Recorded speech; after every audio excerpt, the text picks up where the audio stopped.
right, so the batteries underneath. If you look underneath here, these bolts all the way around this whole panel here, all the way to back here, on each side of the vehicle holds 3 batteries on each side. So it's a total of 6, and there's your compartment for the other side right here. So you're gonna have to drop those down. And when you take out the batteries, you know, the cables that interconnect each side of the car, you can take the one out in the back because you're not going to use it anymore. One out of the front of each compartment, where it comes out of the front and goes in to the engine bay, you can take that out. And you can do it on the other side as well, because your cables, when you put in the Lithium Go, are only going to be under the hood, so that cable can come out as well. All right, so what we do is we jack stand the front end and we jack stand the rear.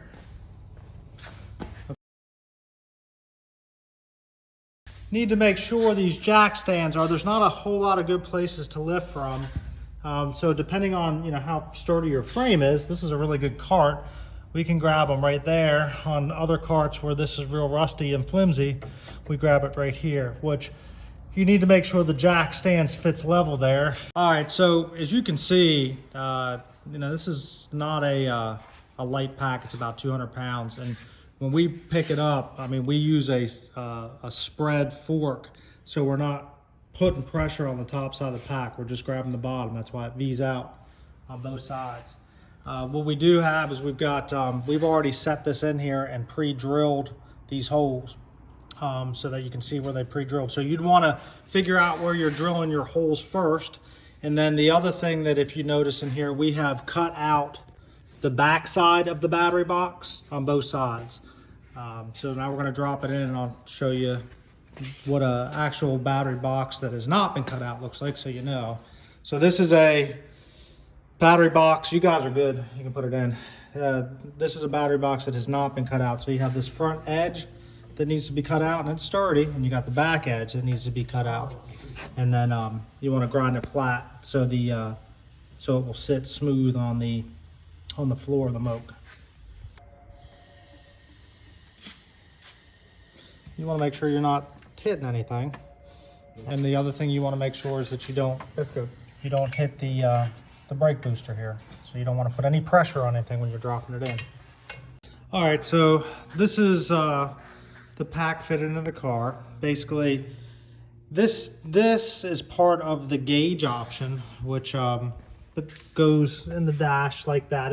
It's a little bit more than just installing the battery. And if you're okay using the Bluetooth connectivity, then you don't really need that. Basically, you're gonna get a ground cable, which without the gauge, you don't use the shunt. So it goes right to the negative point here. You're gonna get a new positive cable, because it's shorter. And we had and if you get a gauge, it's gonna come with a fuse. If you don't get a gauge, it's not. But the positive cable runs through the firewall and connects right here to the push button on off switch. So that's the 2 cables.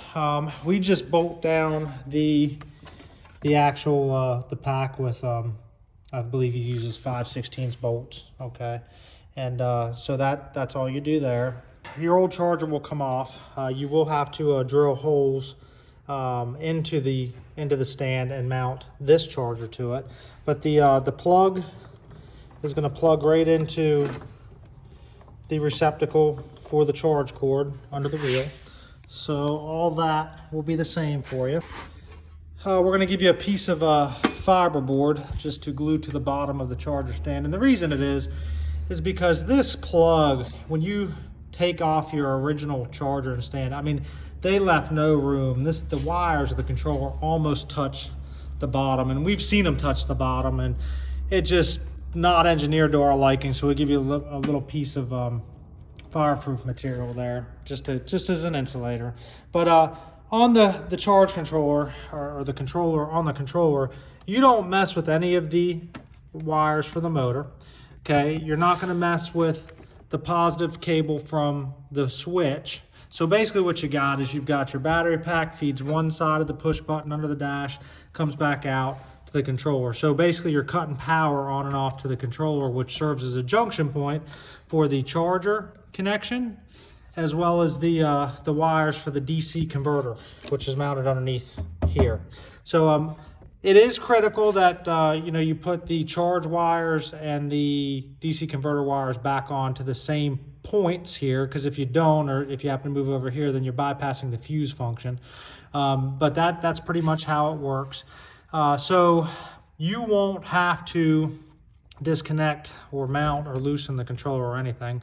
The nice thing about it is when you do the battery, you can actually get to the programming port fairly easy without having to take batteries out.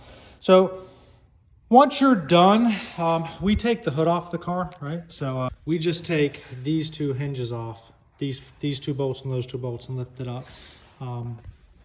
Best way to do it. This car was an Ian car, so it got wet and it's full of sand.